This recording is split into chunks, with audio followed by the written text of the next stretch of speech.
You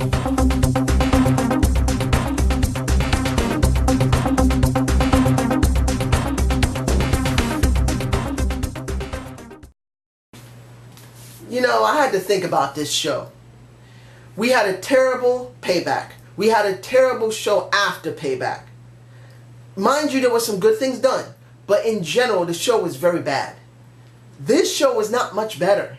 In fact, as you can see from the name I'm calling this, a lot of stuff didn't need to be done. A lot of stuff needed to be done. A lot of stuff should have been considered. And a lot of stuff. So let's get to the one match I'm going to talk about first. Santino Marella versus Jack Swagger. Now, the only reason I'm saying this first is that I would have liked Santino Marella to have been the winner of this match. Now, the reason I say that is that when you look at Jack Swagger, there's only one reason that he won this match on Raw. Is that I'm sure either this coming SmackDown or this next Raw, he's going to get a chance at the ladder match. Qualifying match. That is the only reason he's there. It has to be. I would have liked to see Santino get this shot. Now, I know you're going to say, dude, who cares about Santino? Look, Santino's a funny enough of a character that if you give him a few times to be serious, he can. Ergo, what happened in 2011. I'm not saying he would be serious here, but I'd rather see someone different in the ladder match. It has been very rare that he's ever been in one. I think he's never been in one. You guys can tell me below. So I would have liked to see that. Seeing Jack Swagger get his ass smacked up like a bitch by Zed Cota wasn't enough. And there's a reason I call him the trucker. When you look at Jack Swagger, I'm saying this, and no offense against a trucker, because I know truckers. But they have told me that sometimes you get lonely.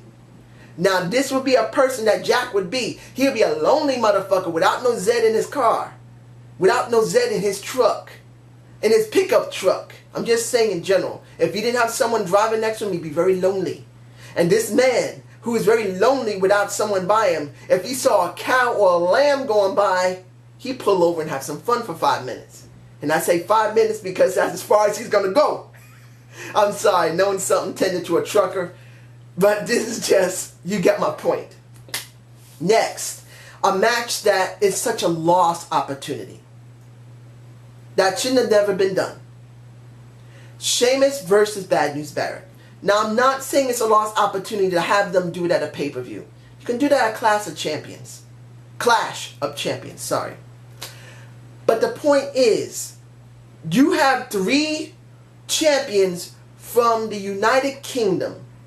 Paige, Sheamus, Bad News Barrett. Why in the blue fuck doesn't the WWE realize we could make a very small faction out of it? We got 3MB acting like the fucking Union Jacks. Put them as the Union Jacks. And they can actually be serious. Look, Sheamus would be the... I'm not being stereotypical, but you could say this. Sheamus could be the total hothead as the ginger blonde. You can have the analytical and devious mind of a Wade Barrett. And he could still... I got some bad news for you guys. Me and my cohorts from the UK, we will always win over. And then you have the newcomer Paige, who's a sweet, cute little thing that would rip your damn head off if you piss her off. She can still do the scream. She can do the yell. She doesn't even need to be in a feud. She's just in a faction she would get over. This is why I believe the WWE is so dumb.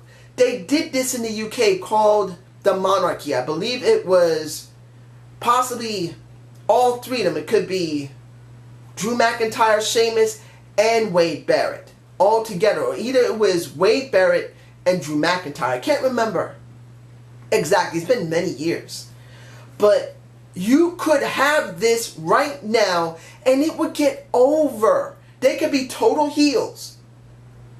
And believe me, it would be 100% over. You can still leave Paige as a face. As an innocent young girl who's won the championship, just has a nasty anger problem, and we would have some interest.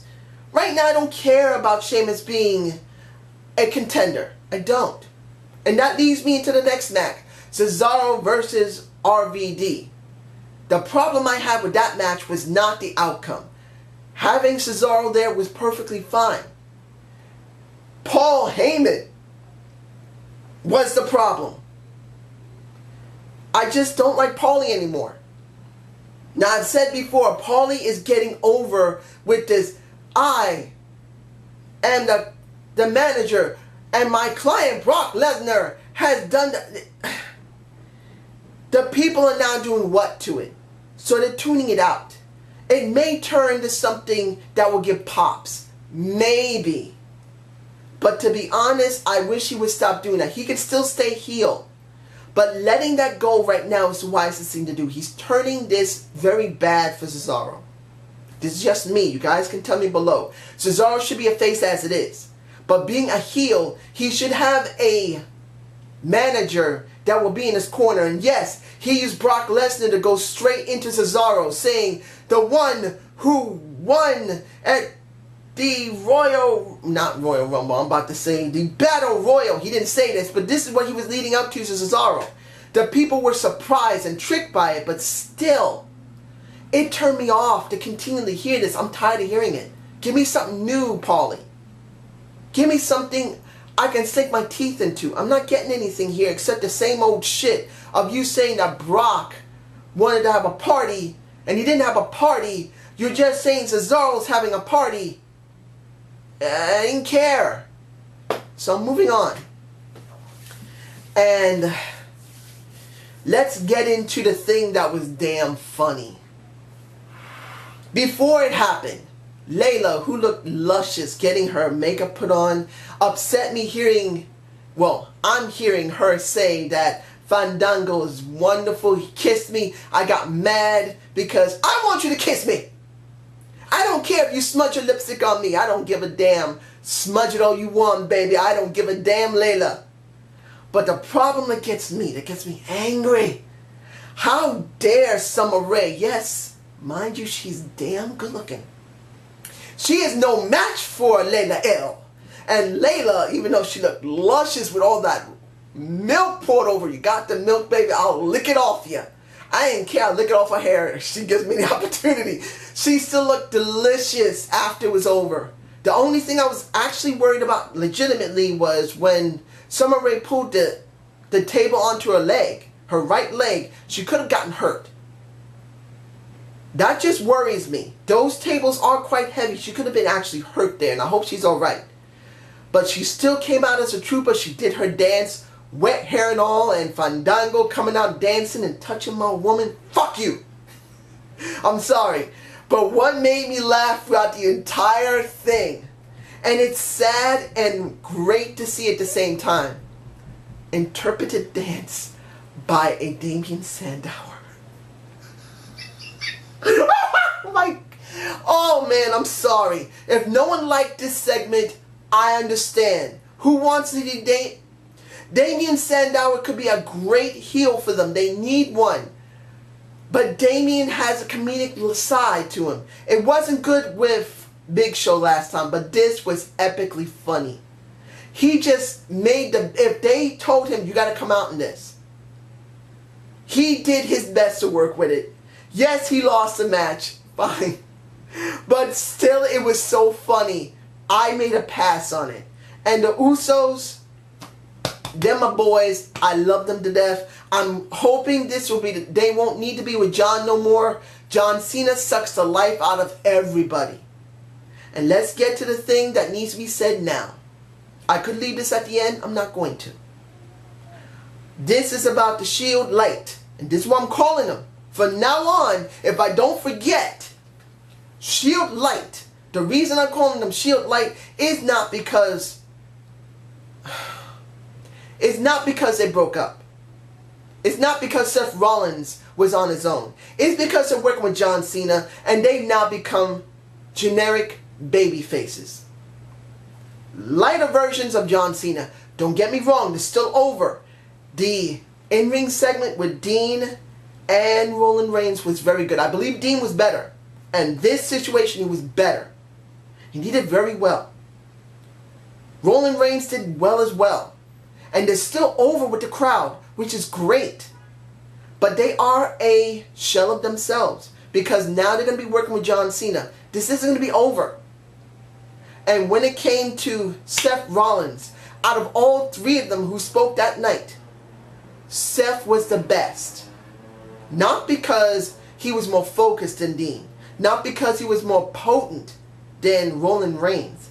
It's because Seth Rollins, as far as I can tell, is actually a pretty damn good talker. He is. It's just that we never really seen enough of it. Now, I'm not saying he's better than all three of them. I mean, well, if you're going to throw John Cena in there, there you go. But between the three members of the Shield as a talker, I believe he's the best one there. He spoke very well when he was with Michael Cole. I believe he really needs a vacation. Let Alex Riley on Raw. Hashtag it, ladies and gentlemen. But you got my point. Him doing his segment was alright. Him ready to fight the Shield Light was alright. But when it came to John Cena, I had this feeling when they needed a partner, before the Wyatts came out, I felt John Cena or Daniel Bryan would be the best person. Now, I know Daniel Bryan's not there, and I'll get to him next. But you get my point.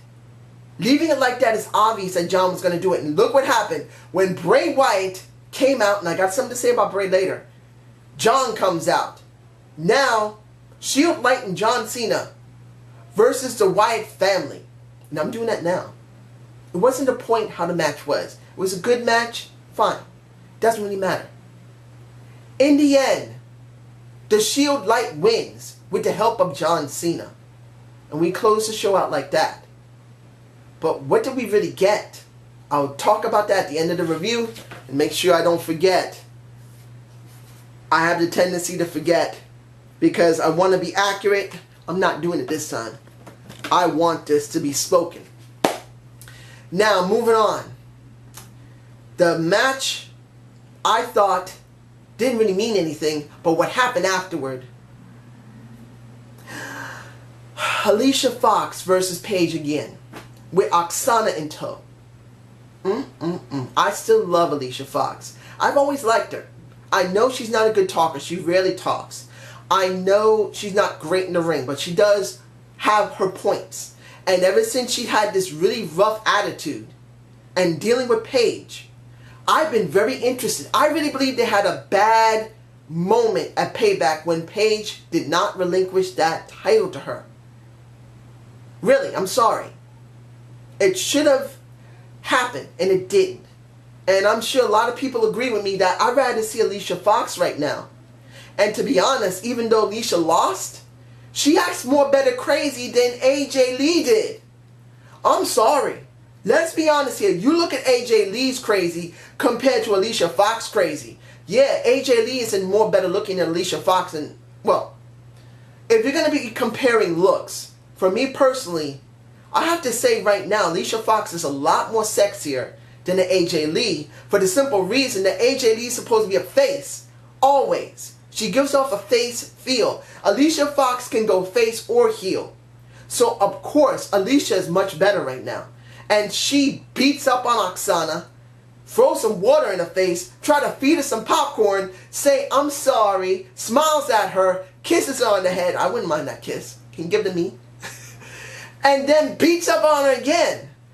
I don't know where they're going with this with Alicia, but I'm hoping they'll give her a good payout. It was stupid of her not winning at Payback. But I'm hoping there's going to be something with this. Because if she just continues acting crazy and then, as they say, she's leaving WWE, it'll be sad. That she acts crazy and then says, I'm tired of this, I quit. Because that would really give me an upset feeling. But still, she looks good. Why doesn't she win the fucking title already? Please. Next, Xavier Woods versus Bo Leave. I have to say this about Bo Dallas. They're really doing their best to make sure that Bo gets his moment. Not only to speak, to be in a ring, but to really, they're really trying to get him over. Commentary really tried their best. They also did that with Alicia Fox to a point, even though they kept making fun of her ass. Stupid dicks. But you get my point. They're really trying very hard to get Bo Dallas over through commentation. Yes, he's still doing I am the inspiration to all of you, because Daniel Bryan will not come back because of you. He'll come back because of me, because he will understand he needs to believe. It'll eventually get over, but it's going to count how far they're going to let him go with it. I'm just going to go there. Let's see. 3MB. I'm just going to say this about 3MB. I did talk about Shield Light already, but I can say this. They did try to talk interesting before they got their asses kicked. And I don't understand why Hornswoggle wasn't there. Or actually, I do understand. They didn't want him to get hurt. You get my point. Now, Rusev Real. Rusev beats the shit out of a Zack Ryder. I still don't like his medal. It's too large. It is an ordinary, from my perspective, it doesn't matter if that's a replica. They could have made it smaller. It looks like a Christmas ornament. I still believe they're doing very well with him. I still believe that Lana is doing, have that woman come out in a bathing suit and every man would drop to their knees saying, I want to defect to the Soviet Union. And he made, Xavier Woods getting destroyed early, fine. Rusev looked great. He made it look good. But what sold everything was Lana making Barack Hussein Obama, or Barry Obama if you want to be honest, Barry look stupid compared to Vladimir Putin. I'm going to be honest here as an American. I'm an American citizen. I'm a mixed American citizen. I'm multiple races. I am a 40-some-odd-plus-year-old man with a bad injury who can't really do much exercising. But I used to exercise pretty well. I used to walk a lot. I would do what I could to stay in good shape. Seeing a Barack Hussein Obama using 5-pound weights and almost struggling the hell out of them, and I understand he's older than me, compared to Vladimir Putin, who 1 rides horses, 2 who does judo, and 3 who just physically looks like a dominant man, made Barack Hussein Obama look like a bitch.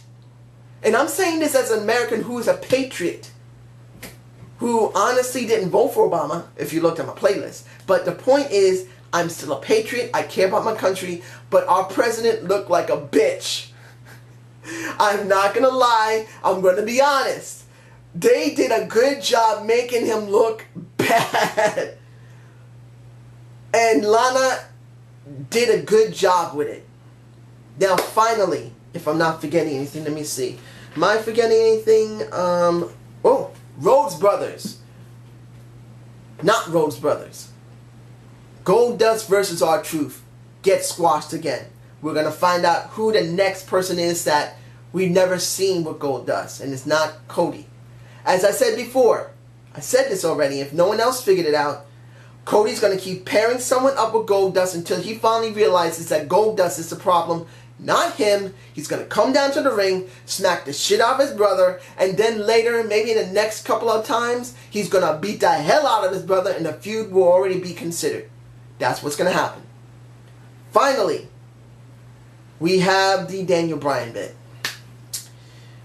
I know a lot of people are not happy about Daniel Bryan. They're not.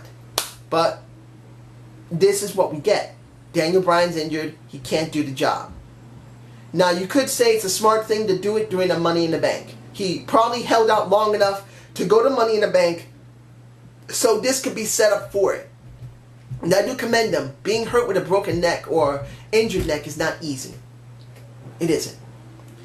But now, with the WWE losing their greatest commodity, I'm sorry, Daniel Bryan is it. John Cena is the face of the company in real life. He's the one that brings in a large chunk of the merch. But the crowd loves Daniel Bryan right now, to a certain extent. And even if they want to transition to Daniel Bryan, they can't now because he's injured. So they have to rely on John Cena, which is obvious that John Cena is going to be in the Money in the Bank ladder match, and we're going to see it. But what does this really give us? This gives us a why type of show that's leading us into a why type of pay-per-view. This is how I'm going to feel about it. Why did they go this way? They could have gone in different directions. They won't do it. Because I feel the WWE is like on a drug. They don't know how to get off of their drug of the guy they believe was the best person to put themselves in the position they're in, which is John Cena. They're stuck. And they're too scared to let him go, but eventually they're going to have to, and then they're going to be in withdrawal, and we're going to have a bad mess on our hands. Now, how do I feel about this show? Not very good. Particularly that Bray Wyatt said, I am reborn, and still got his ass handed to him by John Cena. Sorry, that's how I feel. So I hope you enjoyed the Zane view. Please give me a comment below. Give me a couple of thumbs up. Hopefully people will see me a little bit more. And you have a good evening. Peace!